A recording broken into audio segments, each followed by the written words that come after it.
Well, good morning, everyone, and welcome to today's workshop on mastering writing and citing. I'm going to wait a minute or two just in case anyone else wants to join us before I start.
Okay, so let's get started. So today we are going to do a mastering writing and citing workshop with a special focus on Harvard referencing, but mainly this workshop will teach you how to incorporate your references while writing, and most importantly, how to do it correctly. So I'm Christine, I'm one of your English support tutors at the Manchester campus, and I'm so glad you are joining us on this workshop.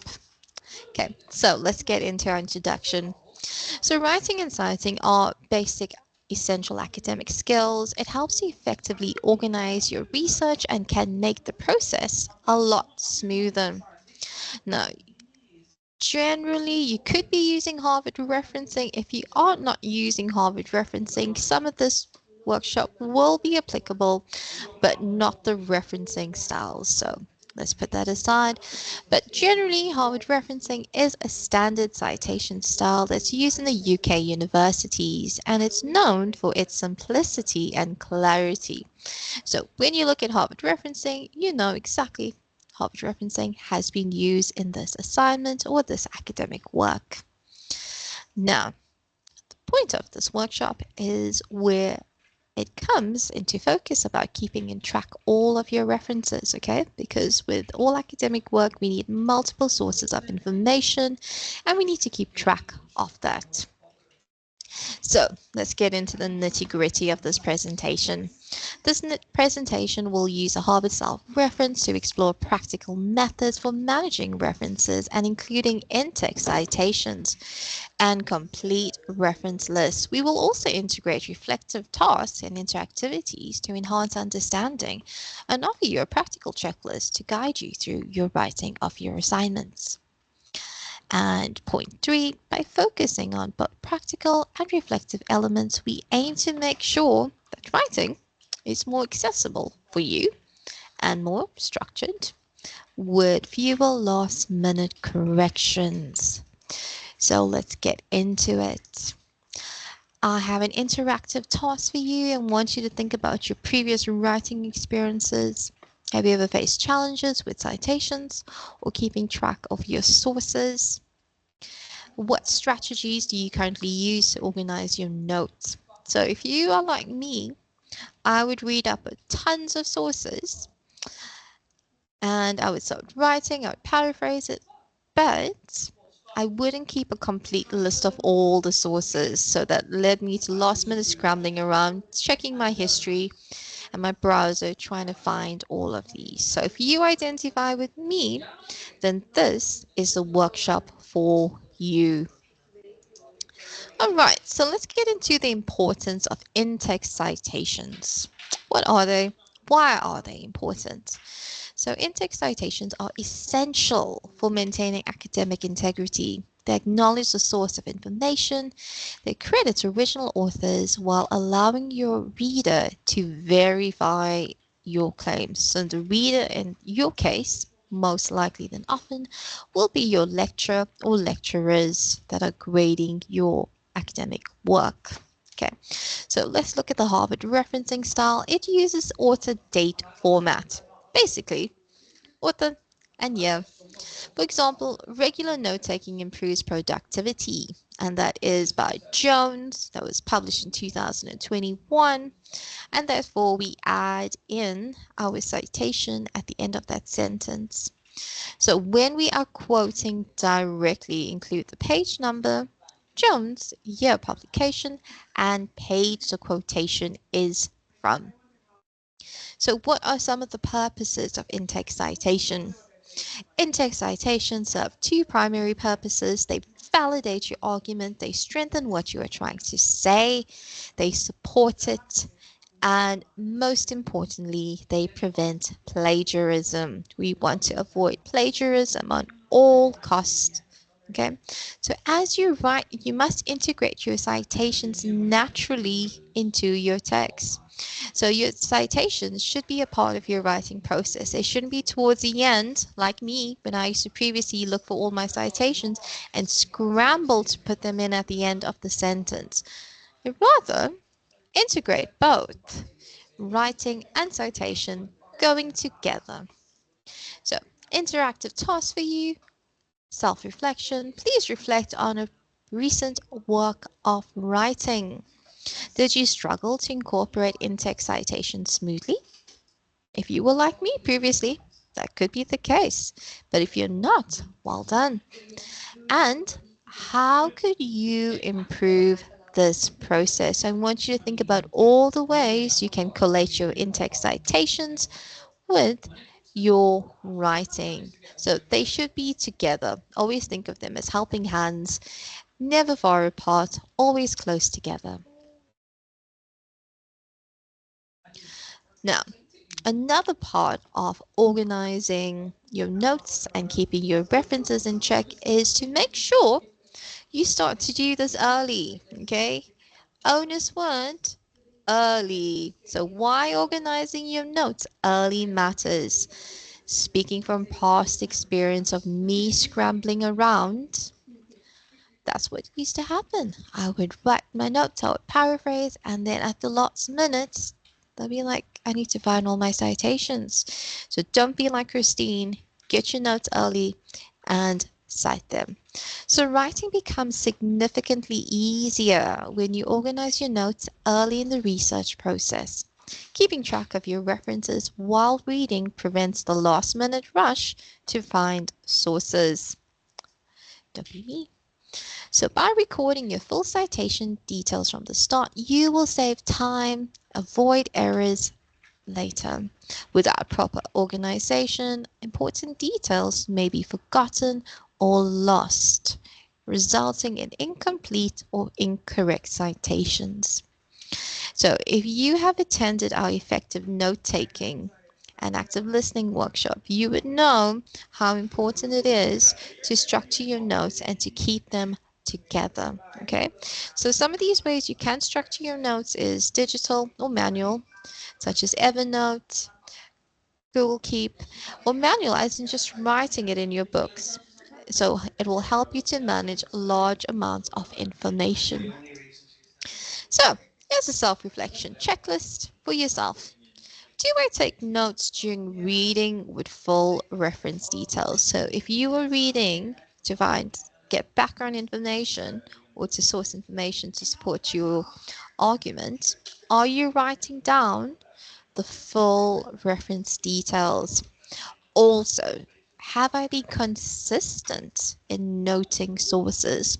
So let's say you started very strong, you start collecting all of your wonderful sources, and then towards the end, you get a bit tired and you're just like, okay, I will do that later. So please try and be consistent in noting your sources. Also, do I have a preferred method of organizing my notes?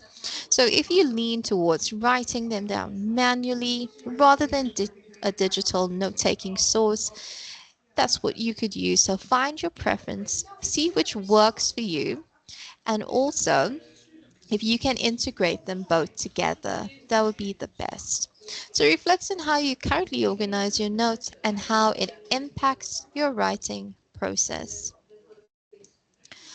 Okay, so taking a slide from one of the effective note-taking and PowerPoints we have done, and we're going to incorporate it very, very quickly in this PowerPoints or this workshop.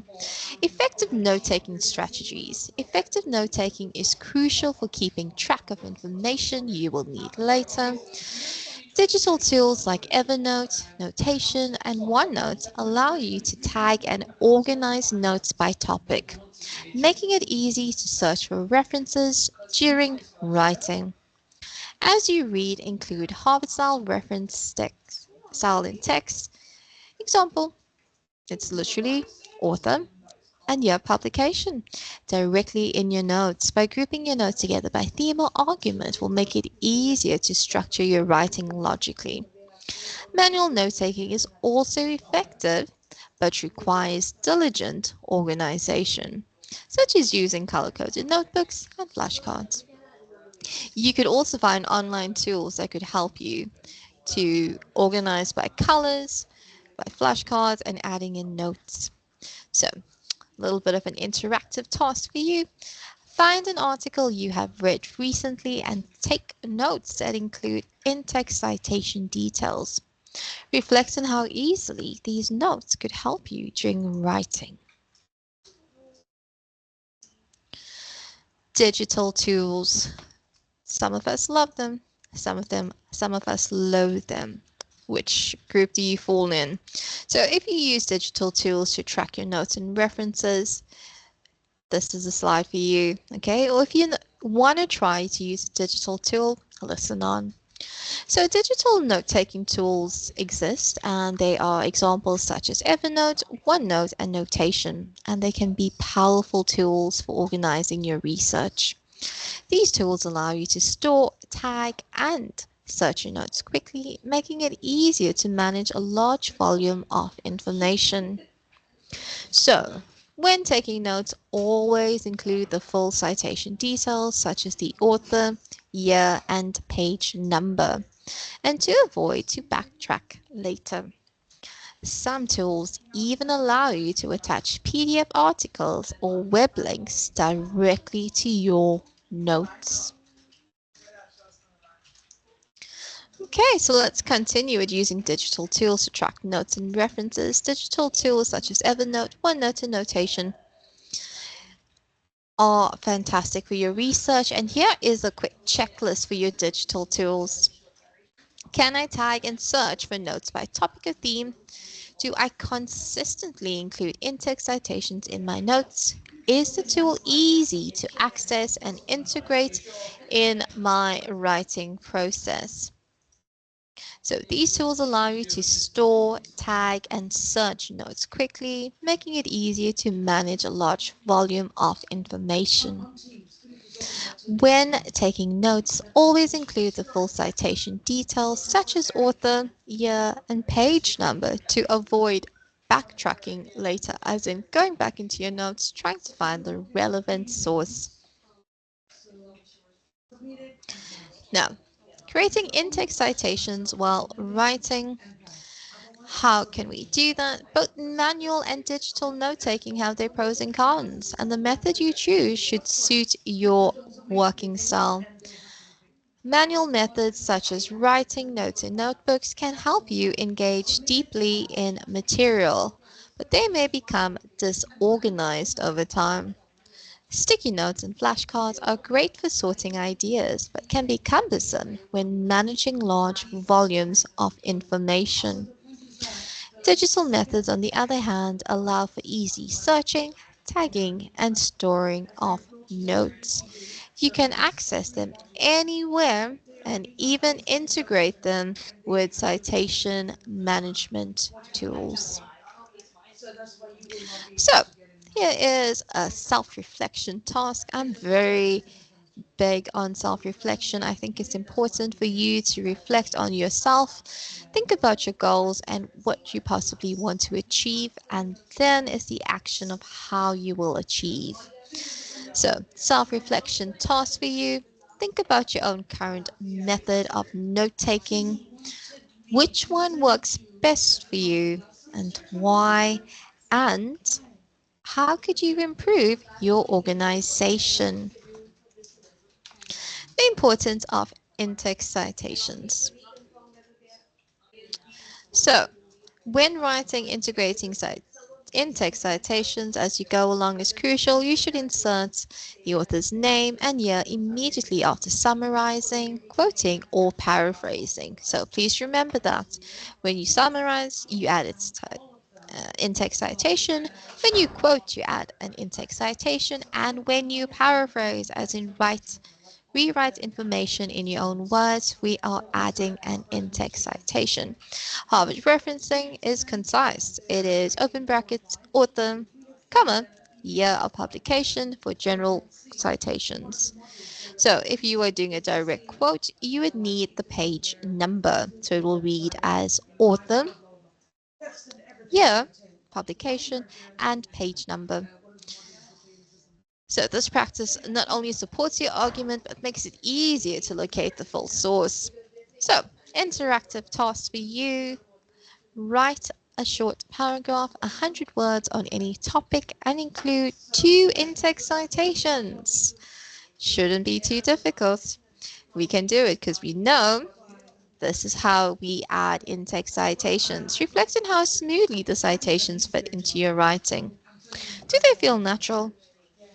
How could you improve the flow? So I want you to think about when you add in your citations, if you're tacking them on at the end of the sentence, or if you could possibly include them at the start of your sentence. If you're not sure how to do that, that's a little extra activity for you to find out. So, we are keeping track of direct quotes and paraphrasing. When we are taking notes, we need to clearly distinguish between direct quotes, as in we are copying paste a direct quote, and paraphrase information. Okay, so direct quotes should be marked with quotation marks and include page numbers. For example, quotation marks. Active learning enhances student engagement, and here is our citation for that. Now, this is the only time in academia where we will directly copy and paste, but these only relate to a direct quote. Okay, so if you're using a direct quote, that is the only time you can copy and paste exactly as is. Try to limit your direct quotes and use them only when necessary. Now, if you are paraphrasing your information, you don't need a page number, but you still require a citation. Now you may say, Christine, I've rewrote it in my own words. Why do I need to do this? Because we still need to credit the original source. If we are paraphrasing in our own words, we still have to credit the original source of where that information came from. So, paraphrase ideas do not need a page number, but they do need a citation. Example, active learning has been shown to improve engagement. Okay, so it's been changed. It's been paraphrased from the direct quotes. So we are adding in the citation of where this information is from. So, like I said earlier, avoid using direct quotes too many times. Paraphrasing demonstrates your understanding and integrates the source more naturally into your writing.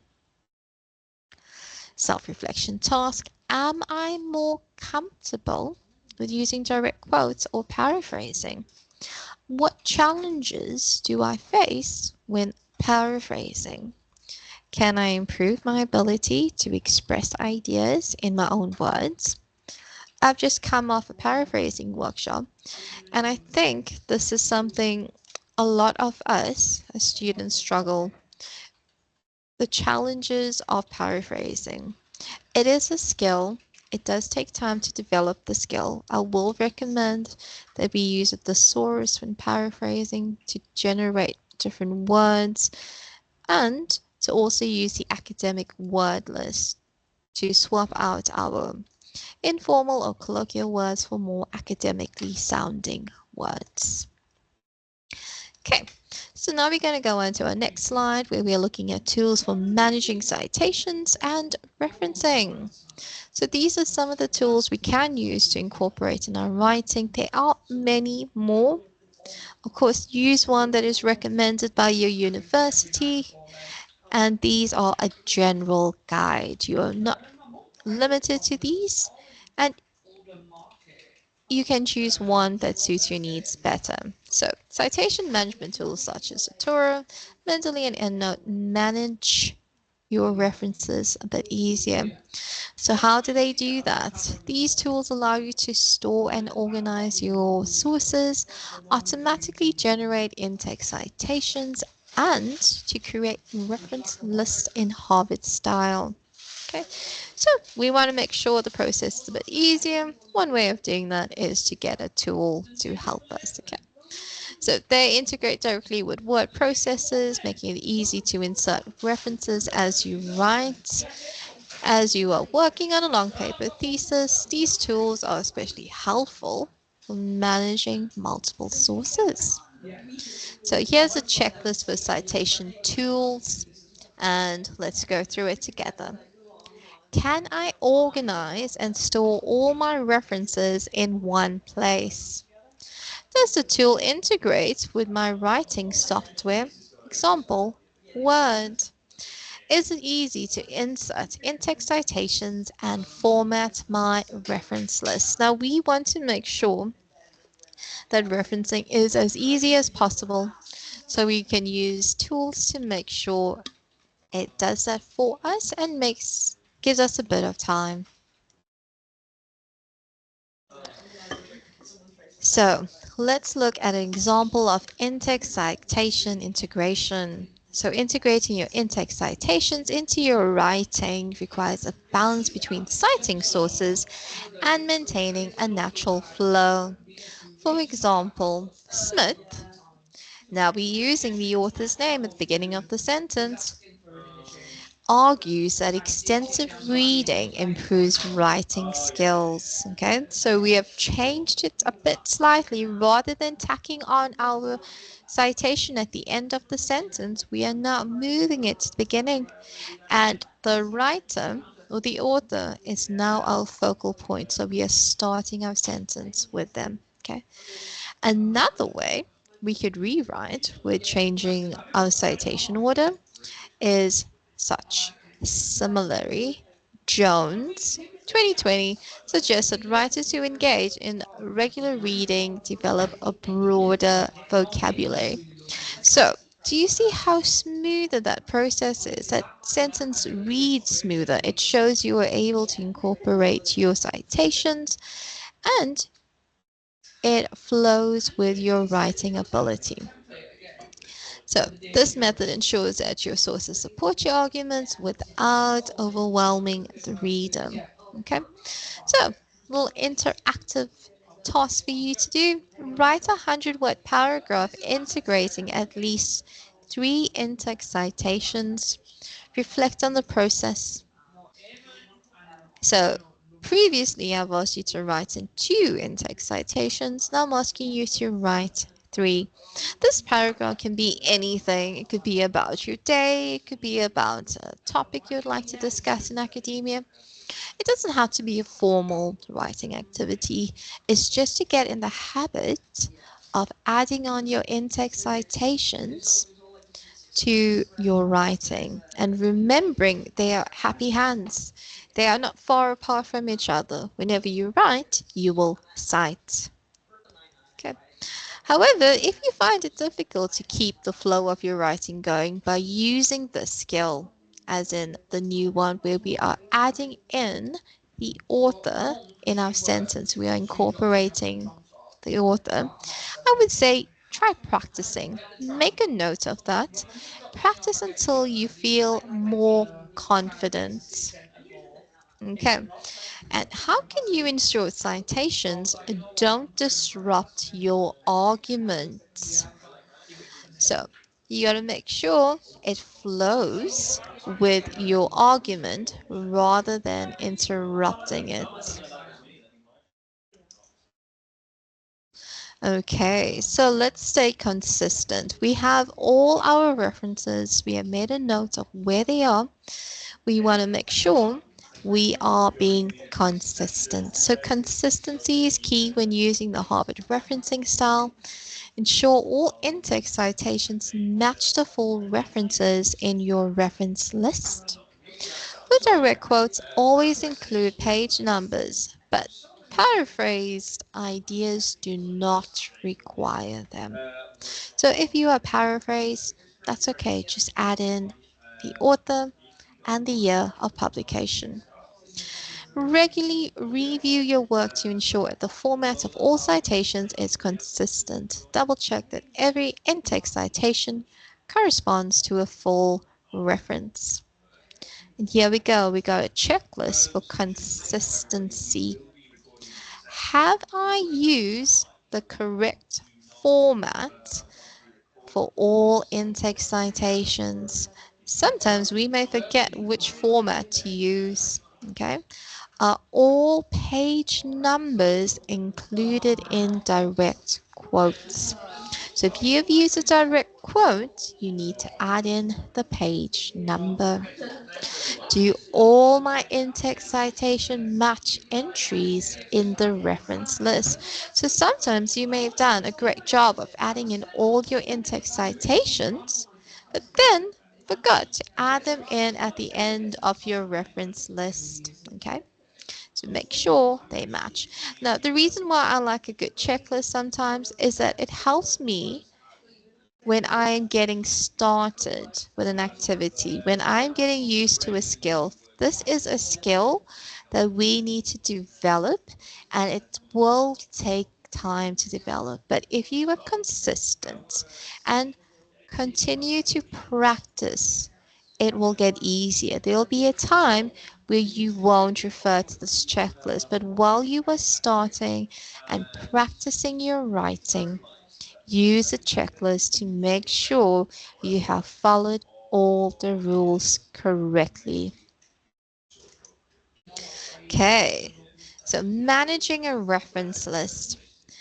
A reference list is at the end of when we are finished with all of our academic writing, whether it's a report, an essay, a PowerPoint, group structure. It is at the end when we are done with all our text writing, okay? So, just a reminder, your reference list should be in alphabetical order with each entry matching its corresponding in-text citation. A full reference includes the author, year, title, edition, and place of publication and publisher. For example, J. Smith, Smith, J. 2020, The Art of Writing, second edition, London Academic Press. Okay, so keeping a dedicated section of your references and notes ensures you don't lose track of essential details. So make sure your reference list is matching your in-text citation and it's got the full details as needed, okay? Now, this reference is for a book. If it is a journal, it will be different. If it is an online web page, your reference will be different. Okay, so interactive task. Choose 5 sources and write their full references in a Harvard style. So this is when you could choose different references, like I just said, an online journal, a website, a book, and even a direct quote, just to practice your references. Okay? So choose any 5 of those and write the full references in the Harvard style. Reflect on any challenges you face with formatting your references. Did you forget any details or struggle with the structure? If you find this a bit tricky, I would advise you to go into the Learning Resource Center on the 3rd floor. Have a chat with the Learning Resource tutors. There are books that you could look at to develop this. If you need any extra guidance, okay, they will help you with the Cite Them Right books, and it will have a step by step on how to make sure you have a reference list that is styled correctly. Okay, so let's look at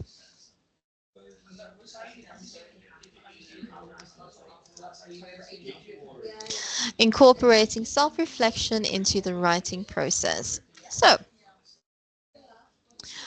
self-reflection is an essential part of improving your writing and referencing. Like I said at the beginning of the workshop, it helps us to touch base with ourselves and to check what areas we are confident in, what areas we need extra guidance in, and where to focus our energies, okay?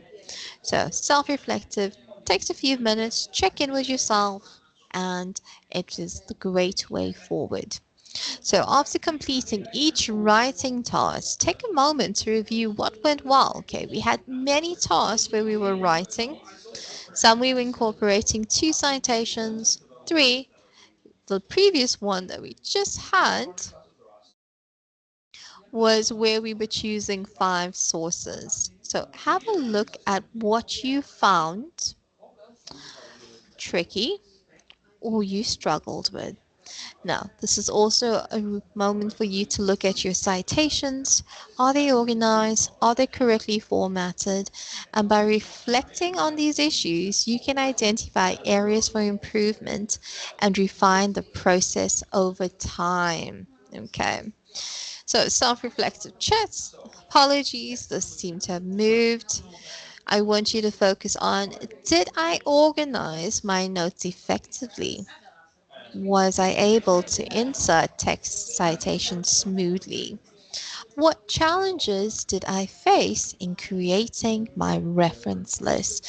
Now, I want to be very frank here. When I first started my academic journey, I did not use any of these checklists. I would write as I would speak, and it has taken me time to develop this.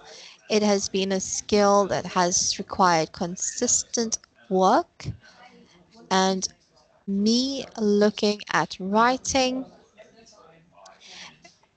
and looking at ways to change my writing for the better. So, all these challenges that you have faced, I've also faced them.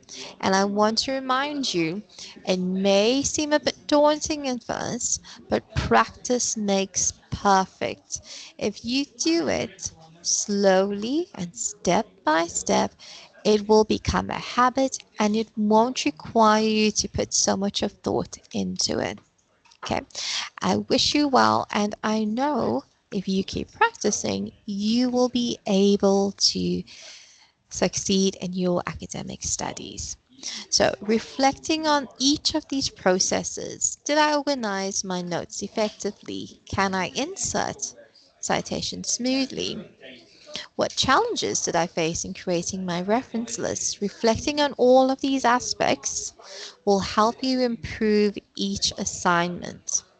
And this is going to lead to more polished and professional writing. So, from personal experience, when I first started in my first year compared to now when I'm doing my master's, my writing has changed dramatically. It has taken time to shape it, and now I have found my own academic voice.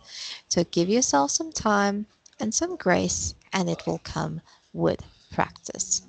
Okay, if you want to reach out to myself or to my colleague Kieran, to the rest of the English support tutors, please feel free to do that. You can drop us an email. We are more than happy to help to speak to you about any English academic concerns. If you want extra practice, if you want to improve your grades, reach out to us and we will design help in the best way possible.